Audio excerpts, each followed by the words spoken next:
Death certificate করার পদ্ধতি 2 ভাবে। 1. অনলাইনে আবেদন। ওয়েস্ট বেঙ্গল ডিস্ট্রিক্ট ওয়েবসাইটে অনলাইনে আবেদন করতে হবে।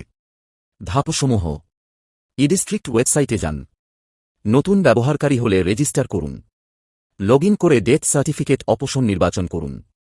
মৃত ব্যক্তির বিবরণ পূরণ করুন। প্রয়োজনীয় ডকুমেন্ট আপলোড করুন। আবেদন সাবমিট করুন। আবেদন নম্বর, অ্যাপ্লিকেশন আইডি দিয়ে স্ট্যাটাস ট্র্যাক করুন।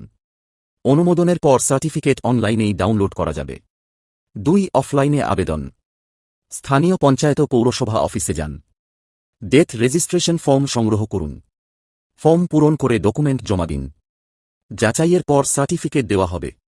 প্রয়োজনীয় ডকুমেন্টসমূহ: হাসপাতাল থেকে দেওয়া ডেথ সার্টিফিকেট, ডেথ স্লিপ, মৃত ব্যক্তির আধার কার্ড যদি থাকে, আবেদনকারীর আধার কার্ড, মৃত ব্যক্তির ঠিকানার প্রমাণ, শ্মশান কবরস্থানের রসিদ যদি থাকে, আবেদনকারীর মোবাইল নম্বর। কতদিনের মধ্যে আবেদন করতে হয়? 21 দিনের মধ্যে আবেদন করলে কোনো জরিমানা নেই। 21 দিনের পরে আবেদন করলে দেরি ফি, অতিরিক্ত অনুমতির প্রয়োজন হতে পারে। ডেথ সার্টিফিকেটের ব্যবহার: ব্যাংক অ্যাকাউন্ট ক্লোজ, পারিবারিক পেনশন, সম্পত্তি নামজারি, বীমা ক্লেইম, সরকারি সুবিধা গ্রহণ। গুরুত্বপূর্ণ টিপস: 1. বানান ও তারিখ খুব সতর্কভাবে লিখবেন। 2. ভুল থাকলে পরে সংশোধন করতে আলাদা আবেদন লাগে।